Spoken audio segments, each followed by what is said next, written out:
Hello, everyone, and thank you for joining us today for the webinar on economic substance regulations, preparing first annual return and revised notification, hosted by Nextime. Before we begin, please note that you are in listen-only mode. If you have any questions during the session, please share them with us through the question box on the control panel. We will address them towards the end of the webinar.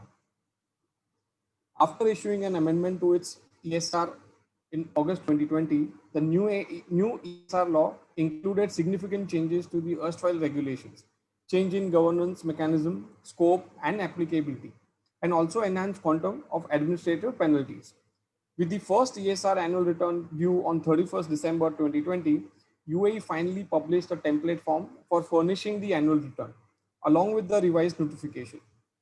The information required in the annual return appears to be very comprehensive, calling for financial information, employee details, and information on the economic activity, risk, among others.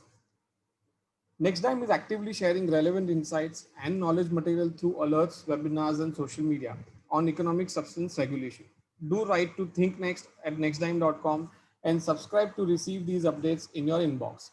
In today's webinar, we will discuss and evaluate various requirements of the return and understand next steps for the businesses to meet the compliance requirement.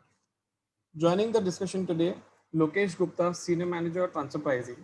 Lokesh is a transfer pricing specialist and has a decade of experience helping companies across the sectors.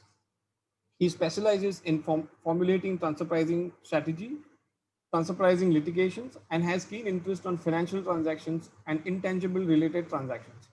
Without any further delay, we start the session. Over to you, Lokesh. Thanks, Jiten. Thank you for the wonderful introduction as always. I welcome you all again into this webinar. And I think like Jiten mentioned, we have been taking a lot of initiatives in updating the businesses about every change in the economic substance regulation. And I think it's been almost 1 year that we have been releasing our tax alerts and doing webinars and also through our LinkedIn postcards like Jiten mentioned. To the best of our abilities, we have been trying to share all the information.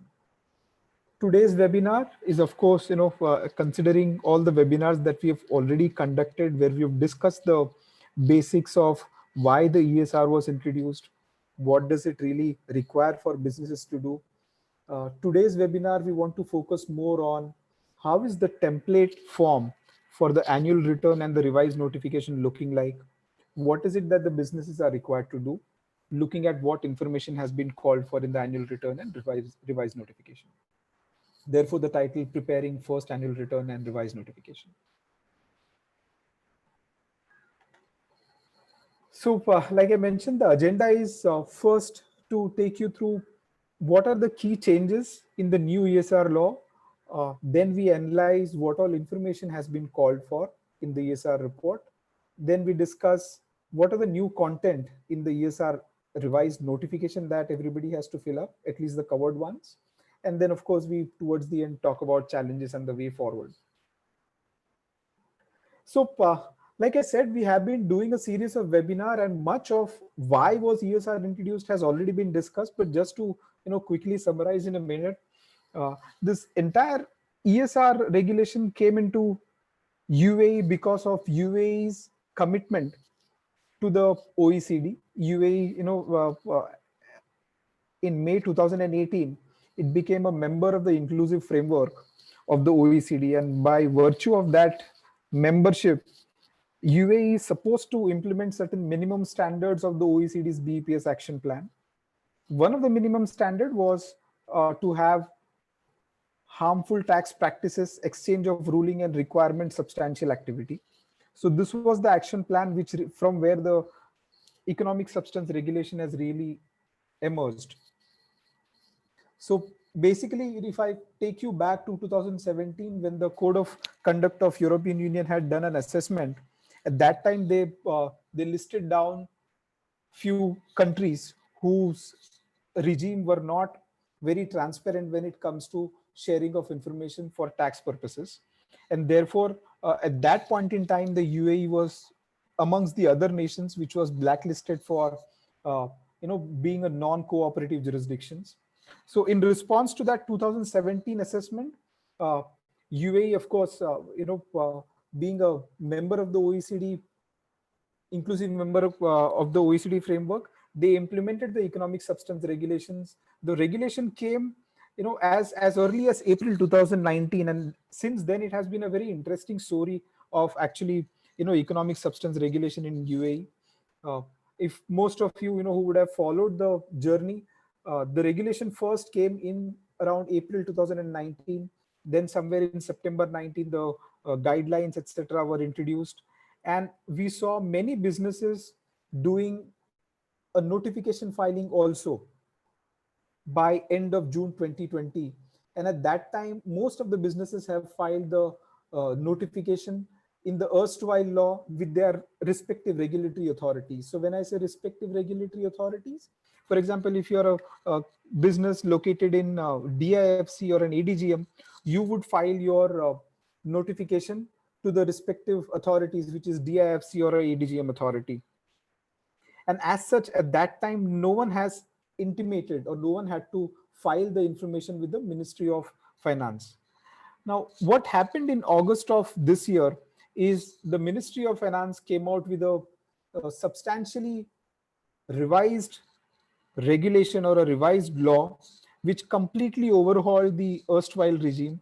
And now we see that, everything, or in fact the notification that have been done in the previous law has also been kind of rendered null and void, because now under the new ESR law, every business is again supposed to file a new notification. That's why we call it a revised notification. And of course the requirement to file the annual return is still there. And there were many significant changes that were introduced in this new law that came into August 2020. And after that, as part of the implementation, we saw that early last month, that means in October, we saw the template forms, the guidance, etc., started coming. And as early as sometime early this month, as recent as early this month, we also saw notifications getting revised for the right reason. Actually, there were some errors in the original uh, forms, template forms that were released, and therefore we saw revised template forms also for return and notification. In terms of deadline, for filing the revised notification, the deadline is December 2020. And this deadline applies to every businesses that have accounting year starting on 1st of January 2019. So for example, if you have a company that starts its accounting year on 1st of January 2019 and prepares it for 31st December 2019, then the due date for furnishing the notification will be 31st of December 2020. Similarly, if you are a business who has accounting year which starts from 1st of April 2019 and ends on 31st of March 2020, then in that case also your due date for furnishing of the notification or the revised notification will be December 31st, 2020.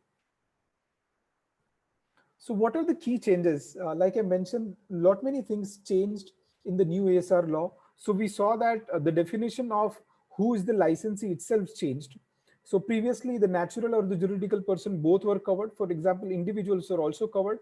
In the new law, we saw that mainly it is the corporates and the partnership firms which will be getting covered and not the individuals. Otherwise, more or less it remained same in terms of its coverage to all the free zone, etc. And of course, question every now and then comes that what happens to the special purpose company? But in my view, a special purpose company has not been given a special status, even under the new regulations. So therefore, it will be getting covered. Unless it is an individual, it gets covered. Interestingly, there were certain exemptions in the erstwhile law also, and the same exemptions were carried forward even in the new ESR law, with one significant change, that the investment fund, lot many companies had this question, as in, if you are an investment fund, are you still covered under the economic substance regulations? So I think that has been clarified now, that if you're an investment fund, then you can claim an exemption from the economic substance regulation. And once you claim an exemption, you're not supposed to do either the uh, annual return, or even when you are doing the notification, you're supposed to be attaching certain evidences to claim the exemption.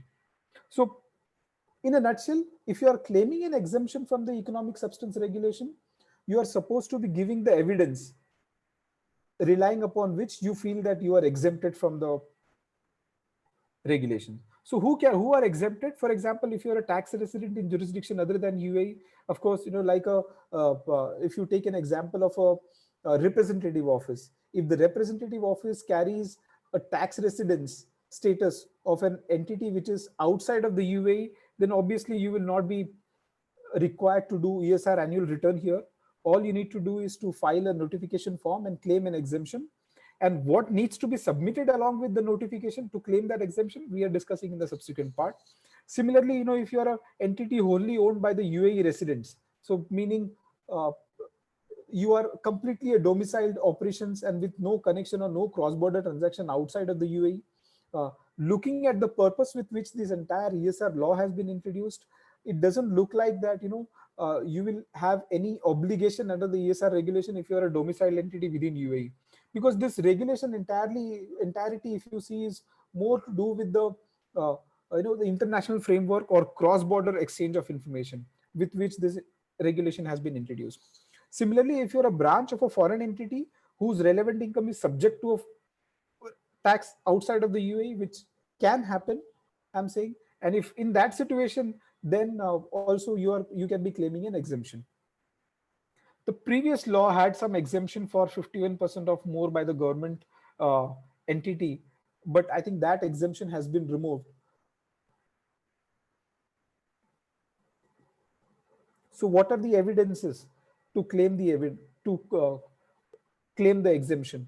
So, if, for example, the law says or the guidance says that if you're an investment fund, you're supposed to be furnishing statutory document, information memorandum, and license registration, etc., which says that you are an investment fund.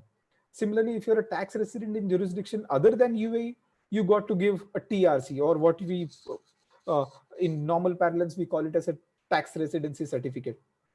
Similarly, if you're an entity wholly owned by UAE residents, not part of the MNC, etc., the MNC, what is MNC has also been defined, which we will discuss in the subsequent part. But if you're a domiciled entity, then all you need to submit is a shareholder register, proof of nationality, and a financial statement. That's it. And you can claim an exemption. And branch of the foreign entity, of course, they have to give a TRC or a tax residence certificate. Now, while I was reading through this guidance that have come recently uh, from the ministry side, I realized that there is a penalty for claiming an incorrect exemption also. So, meaning that if you are claiming an exemption by filing the notification, you have to be absolutely sure that you are not falling in the law and you have adequate evidences to share. And these evidences have to be shared at the time of notification itself and not later. So once you are sure, only you should claim an exemption, because incorrect claiming of exemption may lead to a penalty of almost 50,000 AED. Notification is mandatory, like I mentioned, even if you are an exempt entity or if you're claiming an exemption. So with this new ESR law, I think there were a lot of questions around the compliance requirement of branch. So therefore, we've kind of summarized our analysis into majorly three buckets. So bucket one talks about UAE branch of a UAE entity.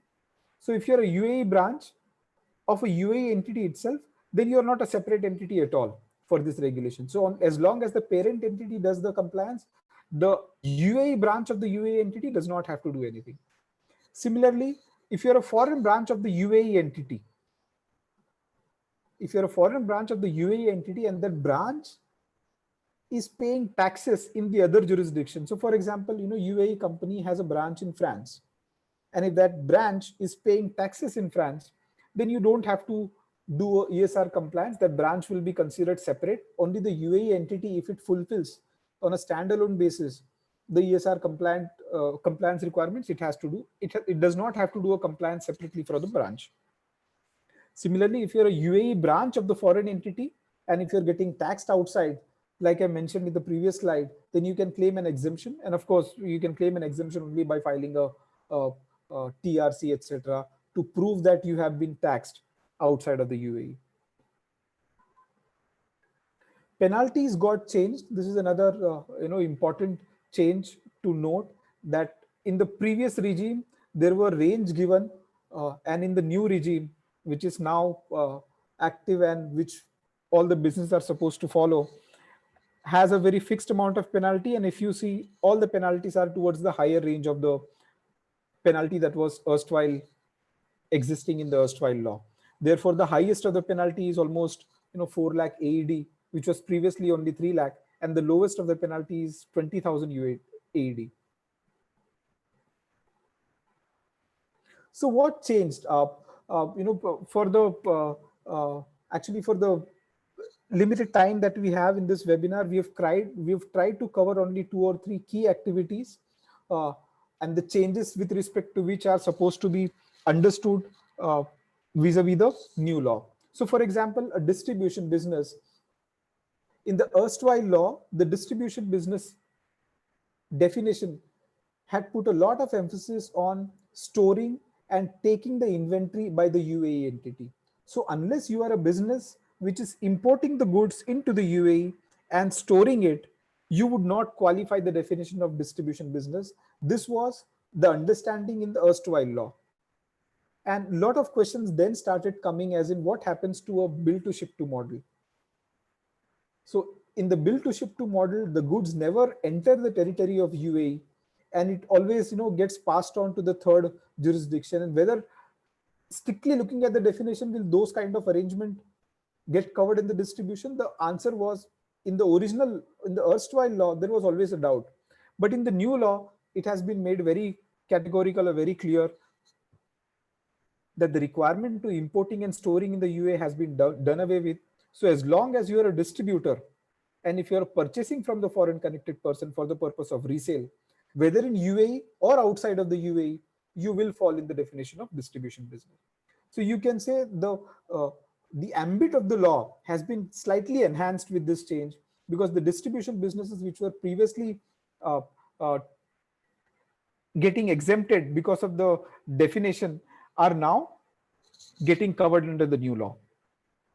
Similarly, if I were to talk about the service center business, in the previous law, there was some discussion saying that if you are a UAE entity which is providing services to the foreign connected person for its business within UAE, so perhaps the regulation wanted to emphasize that if the revenue is coming entirely from the UAE, then you are not covered into the service center business of the relevant activity.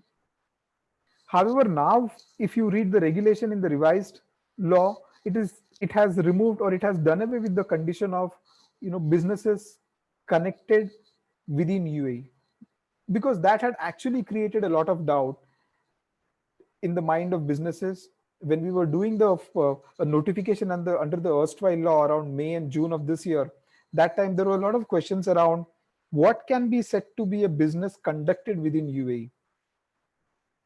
And there were very limited guidance, and there were a lot of questions around it. And therefore, I think this move is very, I would say, welcoming, in the sense that they have completely clarified now that you don't have to really decode the meaning of connection with the business outside of the UAE. As long as you are providing services to the foreign connected person, you become a service center. Simple as that. This again, tantamounts to, I would say, slightly enlarging or enhancing the ambit of the ESR law. This change is very much in line with the definition that was given in the action plan 5 of the OECD. So now, with these key changes that were there in the revised law, uh, we can move to what are the new requirements. I mentioned that the ESR return template as well as the notification template were released very recently. In fact, they were revised also just a few days back. So let's look at what are the key requirements of the ESR return.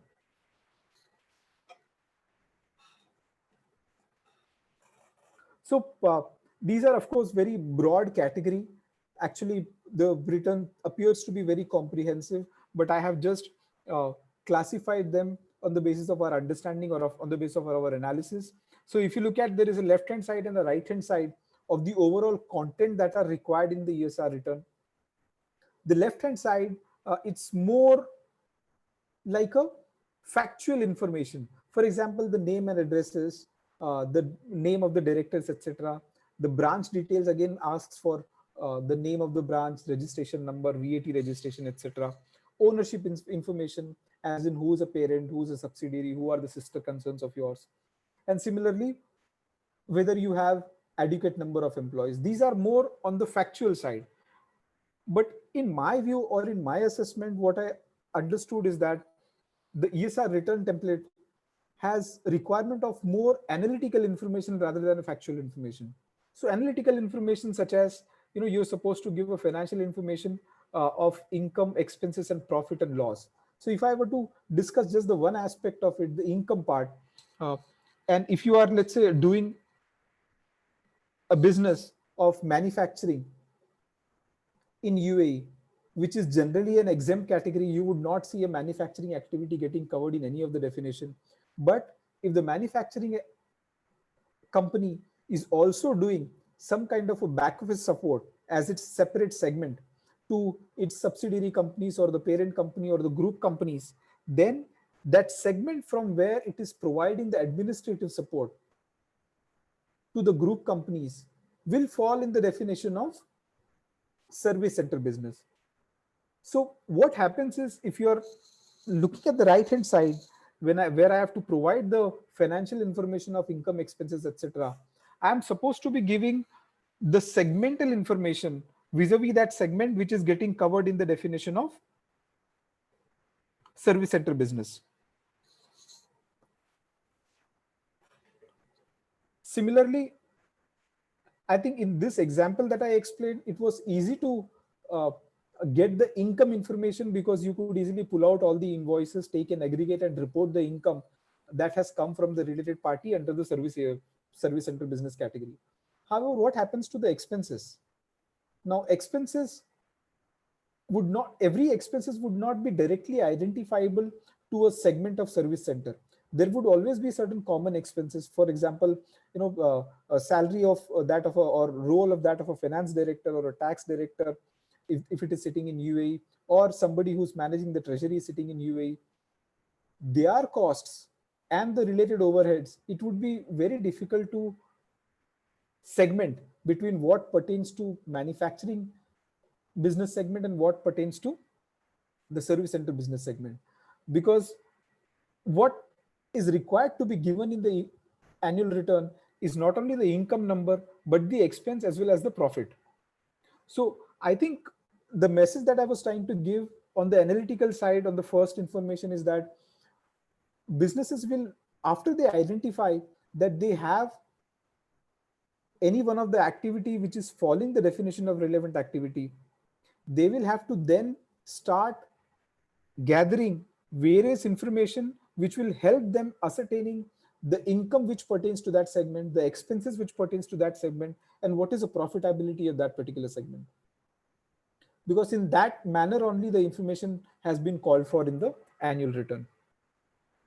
Operational information, this is kind of a heart of the entire exercise, where through your operations or through your conduct, you're supposed to be demonstrating that you are meeting the economic substance test. So this is where the entities have been given some guidance in the guidances that were released after the new ESR law also, which says what are the core income generating activities that you are supposed to be performing to meet the substance test requirement. So for example, for service center business, what are the core income generating activities? For similarly for banking and insurance, what are the core income generating activities? And they are broadly the parameters which have been defined. And if there is anything that the business feel that they are, which is also relevant to demonstrate the substance test, they are supposed to be including that activity also. So in a sense, this is the heart of the entire exercise of demonstrating the substance test. Thirdly, businesses are also required to demonstrate that they are managed and directed within UAE. So if you have a business whose senior leaders are not located in UAE, then it might become difficult to prove the direction and manage test, because at some point you would realize that the direction and the manage test also includes what number of board meetings have happened in UAE, whether the people who are capable of taking strategic decisions were present in that meeting, whether they were physically present or not. So these are the kind of questions that have been asked. And therefore, a directed and a managed test is more on the side of how the strategic decisions vis-a-vis the business operations were taken, and whether those who are taking the strategic decisions are employed and physically present within UAE. Just to pause here, uh, considering the difficult circumstances that all the businesses are in, most of the directors or most of the companies directors are not able to frequently travel, and therefore the requirement to conduct a meeting through a physical presence of the strategic decision maker has been slightly relaxed. There is a separate notification from the ministry which says that uh, due to the current COVID scenario and travel restrictions, the condition of physically being present has been relaxed till the time further announcements are given by the ministry. So that relaxation is there, but that would, I would say, only for a limited period of time because of the COVID situation. And going forward, there is no alternative to demonstrate that you are directed and managed within UAE. There is a lot of discussion around the outsourcing activity, meaning, in current day and age, we always saw or we always observe that, businesses look to optimize their cost by outsourcing those functions which can be easily outsourced or which are not core functions of the company. So regulation or the ESR annual return template calls for a lot of information about the outsourcing activity. And at some point in time, the regulation also discusses that if businesses believe that not only the non-routine or not only the routine functions which have been outsourced, but certain key decision-making activities have also been outsourced, let's say to a group company, then those outsourcing details have to be separately described and mentioned under the ESR annual return. There is a separate section where you have to uh, specify that what are those activities that are outsourced but are a core income generating activity to meet the economic substance test as per the regulations. So meaning the outsourcing activity details are required not only vis-a-vis the core income generating activity, but even otherwise, if you're doing any outsourcing, some information is required in the ESR annual retain template. So coming to the the main portion of the ESR annual return, which talks about core income generating activity. And like I said, this is the heart of the entire exercise, where the businesses will have to prove that their operations, and if I were to basically share with you that the original law along with the FAQ and the guidelines, when it was introduced, it was spelled out very clearly under the objective clause that the whole objective of introducing this regulation is that the economic activities of the company justify the income that has been recorded by that company. So if you're recording an income of X dollar, your economic activities or your functional profile has to substantiate that you are capable of generating that X dollar of revenue. So this typically, if I talk about the in a typical international tax exercise, what we call it is a functions, assets, and risk analysis, where we do a thorough analysis of how the economic operations were during the year, what all functions were performed by the entity, what kind of assets are owned by the company, and most importantly, what is the capability of the business to assume risk. Because at the end of the day, this entire ESR regulation is coming or emanating from the BEPS action plans, And BAPS action plan has put a lot of emphasis on the risk taking capability while analyzing whether the entity is supposed or what portion of revenue is supposed to be accrued by a particular entity. So therefore, a functions side where you analyze what kind of functions are performed by the entity. On the risk side, which has to be of course going hand in hand or corresponding to the functional profile, what kind of risks the entity has assumed and whether it had the capability to assume those risks, those have to be analyzed while giving a comment whether the entity is performing the core income generating activity or not. Assets play a significant role, but not so much in the service dominated industry. Assets play more major role in industries like manufacturing, and therefore assets, unless these are intangible assets which play a very critical role in the service industry also, are not really important in this exercise. Intangible assets require another set of disclosures and another set of stringent conditions have been laid down for the intangible related property and intangible property related income. So of course that we can discuss in a subsequent slide. So in a summary, what needs to be done in step by step is you have to identify the income generating activities by doing a self assessment, then determine the major business segments based on the revenue. Then we need to look at what kind of functional profile does the business operation have. Basis this step 3, we have to analyze what are the core income generating activities parameters that have been laid down in the regulation and whether those parameters can be set to be met depending upon the analysis done in the step 3. And lastly, we have to classify ourselves depending upon what activity we are performing as per step 4. So I mentioned about the financial indicators, what all financial informations are called for. In a very brief snapshot, there is a requirement to attach audited financial statement.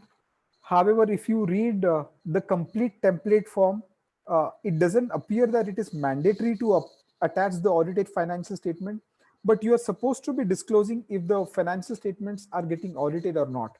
And if it is getting audited, then you're supposed to be attaching an audited financial statement. Net book value of assets, this is simply put, you have to report your gross block value of the fixed assets for the relevant activity. Similarly, you're supposed to be reporting activity-wise information, for example, income, operating expenditure, average employee, expenses of outsourced provider. I think income and expenditure for a particular relevant activity would become a challenge when you have multiple business segments within the same company. So that is something that the businesses will have to be slightly mindful for. And coming from a transfer pricing background or international tax background and my litigation experience, I can share that this is the single most litigated issue as to how to derive an accurate segmental profit and loss account. There are litigations right up to the apex court, where apex court also has sometimes analyzed and put an emphasis on how the segmental profit and loss account, in what scenarios it can be taken to be reliable. So therefore, since although I have mentioned this in the beginning, but I again, the cost of repetition, I would like to mention that it is very important, if you have multiple business segments, to draw up a proper segmental profit and loss account, because all of those numbers are required to be reported. Another aspect of reporting is an average employee. Now, the return calls for an employee information on the basis of full-time employment. So, and there are subsequent guidances to the template form which have suggested that how to compute a full-time employee. So for example, if you have a scenario where a person is only devoting half of his time for a particular relevant activity, then how to report that number. So the guidance says that you have to assume that there are 40 hours in the week, 40 hours in a week, and basis his actual time spent, you will have to calculate if it is coming to a zero point 0.5 of the FTE, you have to report zero point 0.5 in the annual return. And that employee, depending upon the actual time spent, his FTE number will have to be reported. This might become a challenge, because we generally come across situations, in a globalized world or in the globalized businesses, we often see that there are regional headquarters or senior management personals housed under one particular entity. For example, UAE, we'll see a lot of headquarters, a lot of senior management personnel sitting in UAE and managing the business, which is across the world. Now, to expect a person of a caliber of let's say a CEO who's also heading a marketing division or leading the sales initiatives within the group, how do we bifurcate his time that is going under the sales activities, and how much of his time is going for the development or looking after the operations of the other group entities? Because if you are a headquartered entity in UAE, you will also be reporting a headquarter businesses. So his time will have to be basically bifurcated between how much time is going for headquarter business and how much time is going for the service center business. So the message that I was trying to give is this information with respect to the employee related details are going to be a challenge. And this again, requires a lot of homework, uh, and a lot of back working will have to be done before actually the return is prepared. Because, this being the first year of the annual return, it is very important that we set the right precedent. And from that perspective also, it is very important that we create a backup working to every number or every information that is being supplied in the annual return. There are activity specific information also. For example, if you are giving an intercorporate loan or intra-group loan, you're supposed to be reporting the value of loan, the number of loans that were given, and those kind of stuff. And these are all activity or relevant activity specific information.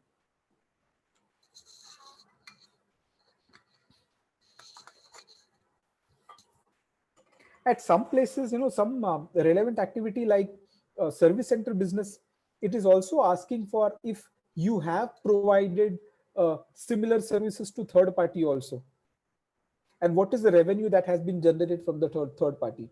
Now, to share with you, we do this kind of analysis between the related party revenue and a third party revenue in more in the transfer pricing context, where we are supposed to be doing the benchmark basis whether the what kind of pricing is applied to a third party transaction when we are benchmarking the related party transaction. Although that doesn't seem to be a intent here, but eventually, uh, we will have to be very sure when we are providing the details of revenue of third party vis-a-vis the related party. And it is not only the revenue, you'll have to give cost, etc. also, and proper third party segment will have to be drawn. So what are the activity specific information? So it may not be possible to touch upon all, but maybe 2 or 3 key activities if I have to cover. So one of the thing is I mentioned about the distribution. So if you're a business which is doing majorly a distribution activity within UAE, then you're supposed to be giving the details of industry, the legal title, whether inventory is stored in UAE or not stored, meaning whether you are doing a import and resale or you're doing a bill to ship to business. Similarly, if you are a service center business, what kind of services are performed, third party services like I mentioned, and what is the income from third party. If you are doing a shipping business, we see a lot of uh, uh, shipping headquarters situated within UAE. So if you are doing a shipping related business, the number of ships that are operated is supposed to be mentioned as part of the annual return. If you are doing an investment fund management, then the total value of the asset under management is supposed to be reported within the annual return. So we briefly touched upon what are the employee related information that has been called for and what could be a challenges. But like the left hand side are very factual, for example, name of personnel, level of experience, qualification, etc. But the right hand side, which where we have to give the average number of full-time employee, etc., that is where the challenge can come in the computation. These are all computational related challenges. Outsource provider, one very interesting thing about this outsourcing service provider details is the regulation says that if you are claiming that your core income generating activities vis-a-vis a relevant activity is also outsourced, then you're supposed to be giving information about that service provider also. So for example, you will have to pull out VAT, his outsourced service provider. Imagine a scenario that the service provider is a third party and not a group company. If that third party service provider is providing you services and you say that my core income generating activities are coming from that activity only, you will have to pull out lot of information from that third party and include in your ESR return, which I feel slightly can become a challenge, because no third party would be a very kind of comfortable with giving their financial related information in your economic substance return. But that's how it is. So if you are claiming that your core income generating activities are being performed in an outsourced scenario, then you'll have to give the details of the outsourced service provider also. Directed and managed test, like I mentioned in the mid part of our discussion, we will have to give details of board meetings, proper minutes and other documentations have to be maintained, and it has to be stated in the annual return that it has been maintained. Quorum and the decision making, quorum of the directors, as I mentioned, physically present in UAE, but there is some relaxation given now because of the COVID situation. Whether all strategic decisions are made in the UAE, this has to be proved by the record that you're maintaining. It is not mandatory for directors to be resident of the UAE, that has been clarified. The last leg, the bottom of the right hand side, you would see experience and qualifications. Now, this is a kind of information that is generally called for in the international tax practices, where we see that tax authorities are very keen on understanding whether the directors are really experienced and qualified enough to get the level of remuneration that they are getting, and whether their decisions can be said to be a major factor in governing or in the governance of the business. And this is, I'm not surprised that this information has been included in the economic substance return, because if you are in the process, or if you are doing an exercise of proving the economic substance, then the capabilities of the strategic decision makers play a very important role, and therefore their capabilities become very important for the purpose of meeting the substance test.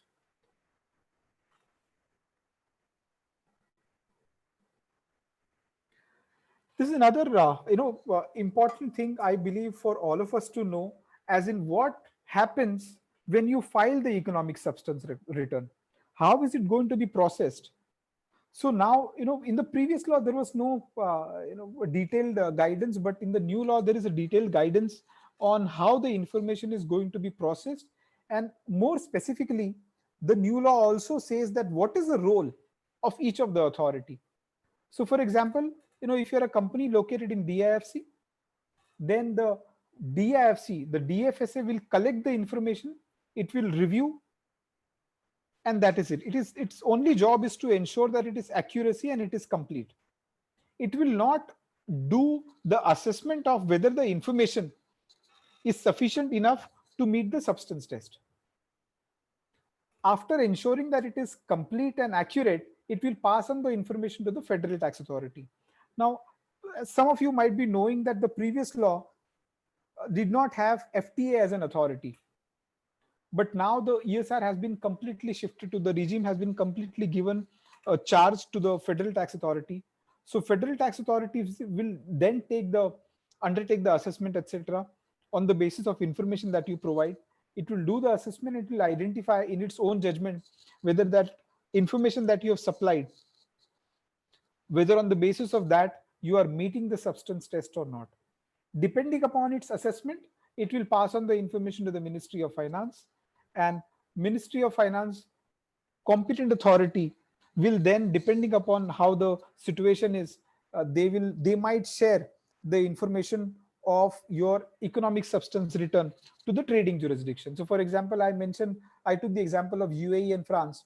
So if the UAE entity does not meet the substance test requirement, then uh, and that is in view of the Federal Tax Authority after the assessment, then in that case the competent authority of finance, Ministry of Finance, can pass on the information of that entity to the French jurisdiction or the competent authority of France, and they can then take the action. This is not limited to only the exchange of information. Let me clarify, beyond exchange of information, if you are not meeting a substance test, you could also be asked to pay a penalty of almost AED 50,000 in the first year, and in the subsequent year, if it continues, it can go up to AED 4 lakh or 400,000.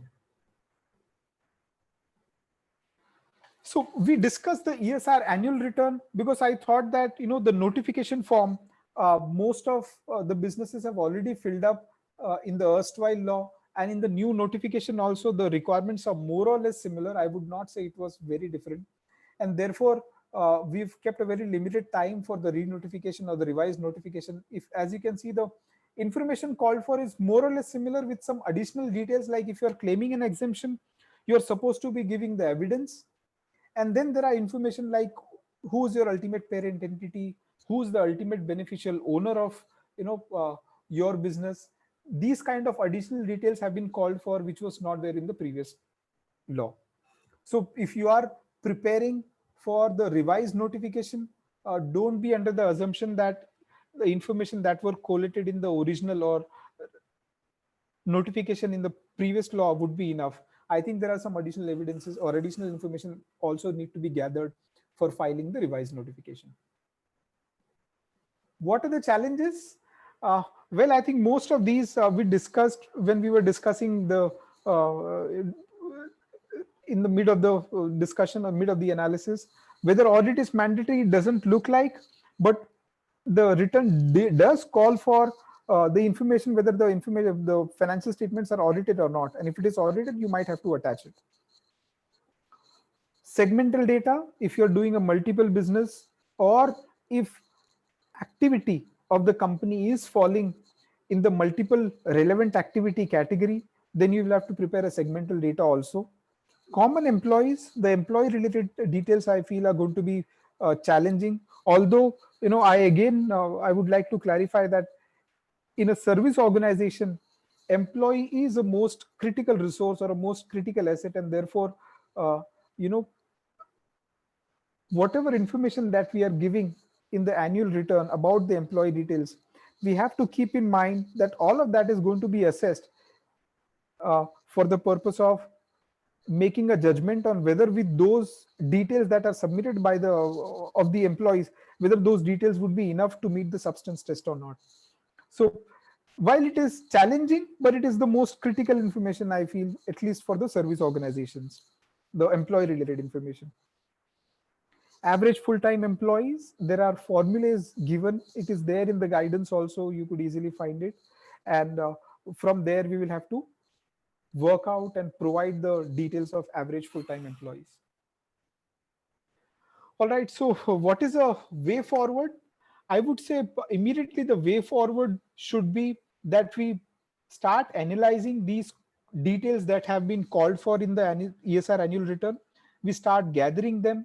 Some of the companies who are multinational companies will take some time in pulling the information from the group, because they are tax officers or their compliance officers may not be located in UAE, they might be outside, and therefore the gathering of information will also take time. Of course, there are long approval processes generally in the multinational setup, so it will have to pass through that also, especially considering that this is a first year of compliance. So gathering of information, I would suggest that that step should start immediately. Of course, this being the first year, it is very important that we analyze if there are any gaps. and whether anything needs to be done or corrected to bridge those gaps in the subsequent year and implement those uh, steps which can fill up those gaps. And last and the most important step is to do a backup working to ensure that the business is meeting the substance test, because on the basis of this backup report or backup document only the ESR return should be ideally furnished. I would like to clarify again that ESR return is not just supplying of information to the authorities, but we will have to make sure that all those information culminate or kind of gives a reviewer uh, uh, a clear view that the company or the business is meeting the substance test. All right, I think with this I conclude my presentation. I would be happy to take if there are any questions from uh, audience side, and we have Yes, yes, good Lokesh. 7, 8 minutes, so we can maybe take few questions. Yeah, Yes, Jiten. Lokesh, yes. Thank you so much, Lokesh, for the presentation. We do have a number of questions from the audience, and I'll start with the first question. Ministry of Finance has mentioned that the portal will be opened by 1st December 2020. Do you know when the actual deadline of submission for the notification is? Is it 1st December or any time before 31st December? Yeah. So there are a couple of deliverables, as I mentioned in the presentation. One is to file the revised notification, and second deliverable is to file the ESR annual return. The ESR notification has to be filed, revised notification has to be filed by 31st of December by all the SSEs whose accounting year are ending whether 31st of December 2019 or 31st of March 2020. However, the ESR annual return will be due by 31st of March 2021 if your accounting year is 31st of March 2020. To put it very simplistically, the ESR return needs to be filed within 12 months from the end of the accounting year of your business. So yeah, 1st of December is when 1st of December, I think the ministry has said that the portal will be live or active in the first week of December.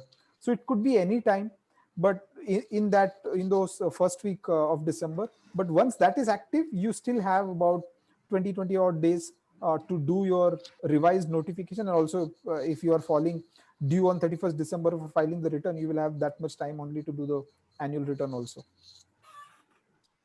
Thank you, Lokesh. Next question is ESR notification to be resubmitted by everyone? Absolutely. Uh, Everyone, every business has, even if you have filed the notification in the previous law, you will have to again do a revised notification under the new regime, under the new law. Okay, thanks. Next question is, are companies that are in liquidation as of 31st December 2020 also required to comply to ESR reporting? So there is a clarification from the ministry side which says that regardless of whether you are in the liquidation or not, the ESR regulation will apply to you in the equal manner. And therefore, even if you are under liquidation and your process is not completed, of the liquidation process is not completed, then you will have to do a economic substance return as if you were a going concern. Okay. Next question is, you mentioned that failure to meet substance, which is subsequent year, is fined with 400,000 dirhams. What does Yes. subsequent year means? Substance needs to be met only in 2020? Yeah. So subsequent year would mean, so we are all in the first year of the regime. Uh, so subsequent year would mean, let's say you have a continuing default, because we don't know by when the FTA is going to investigate and do the scrutiny of the information that you're going to file. So let's say you file the ESR annual return for 2019 by the end of 2020, which is 31st of December 2020. Then again in the next year, you will be filing a ESR return for the second year, which is ending on 31st of December 2020. And in the third year, if the FTA picks up the case for audit and it concludes that for both the year the licensee has not met the economic substance test, then it becomes a continuing failure, and therefore that penalty quantum could go up to AD 400,000 dirhams. Okay. Thanks, Lokesh. Next question is, we are a manufacturing company but renting out some of our warehouses. Are we liable to ESR? The company is LLC with 51% local partner and 2 Indian partners residing in Dubai. Okay. 51%, you mentioned something. 51% local partner. Okay. A local partner, 51% is fine if the balance is being held by Indian partner residing in Dubai. Okay. Okay. Then I think first step would be, Jiten, to analyze if you are meeting the definition of multinational group or not. If you are meeting the definition of multinational group, then you will have to identify which relevant activity you are qualifying for. You mentioned the company is doing the manufacturing, right? Yeah. And what else is it doing? And renting out warehouses. Renting out. So in what capacity those warehouses have been renting, we will have to see.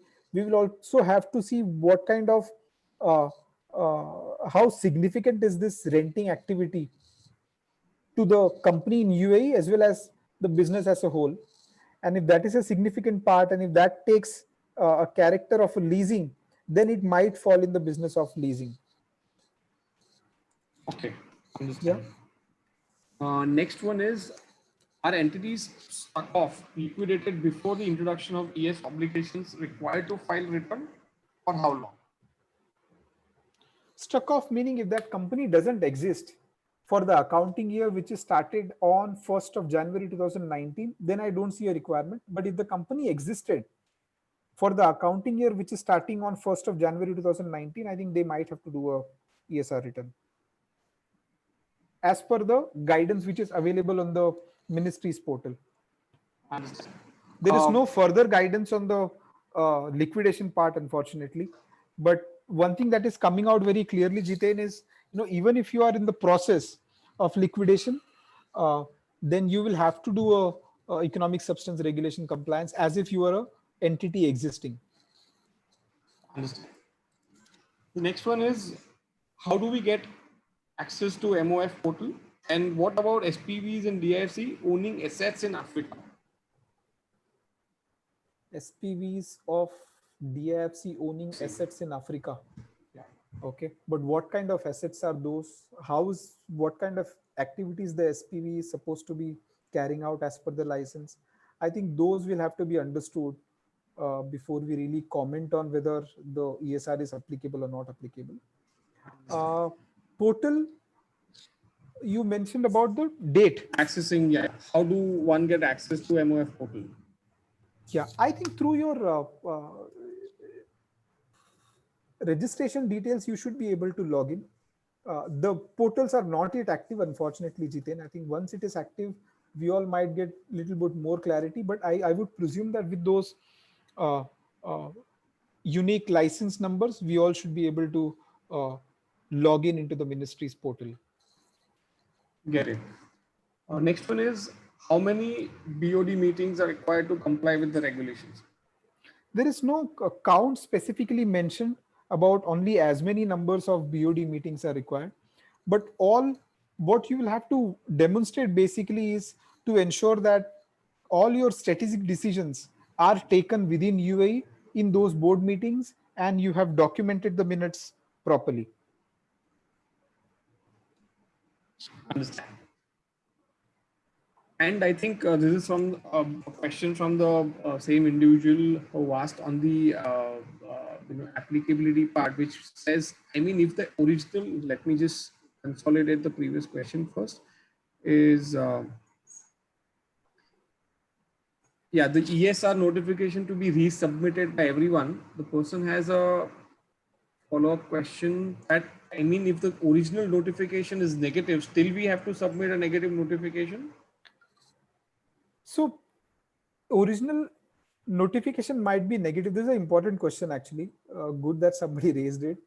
So the original notification might be negative because as per the erstwhile regulations, you may not be qualifying the definition of any of the relevant activity. But as I mentioned, the definition of certain relevant activities have also changed. In fact, the distribution and the service center definitions have been largely enlarged to cover more number of licensees now. So I think the implication of that could be that while previously you were not getting covered, but you might still get covered under the new regulations, and therefore fresh assessment has to be done in my view. So there is no guarantee that if you are uh, previously not qualifying in the definition or not qualifying the definition of relevant activity, you will still be an exempted entity in the revised law. It will have to be done. Fresh assessment has to be done. Done. The next question is, does leasing include leasing of property as per latest regulation? Nothing is mentioned in this on this part. What kind of property? I think we'll have to discuss this slightly. Understand. I'll probably take the last question. We are a branch of German company located in safe zone. We import and sell locally and also export to Gulf countries. We fall under distribution business and we do service of motors, pumps, etc. In this case, we fall under service also. Sorry, you are importing and storing in UAE. Yeah, so this is a branch of German company located in safe zone. Okay. We import and sell locally and also export to other Gulf countries. Okay. And we fall under distribution business. Right. And we do service of motors, pumps, etc. So in this case, they also fall under service category. Those service revenue is coming from where? Is it coming? Are you billing to your parent entity, or you are collecting the service revenue directly from the third party? Because generally, if it is part of the original invoice, the equipment invoice, the invoice will be raised on the parent entity or the original equipment manufacturer. And if it is post warranty, it gets billed to the third party. So if the revenue is coming, the service revenue is coming from the related party, then yes, you could qualify under service center business also, apart from distribution. Get it. Thank you, Lokesh. I'll take the last question, keeping in mind the time that we already crossed. When is the deadline for re-notification? Is it 31st December?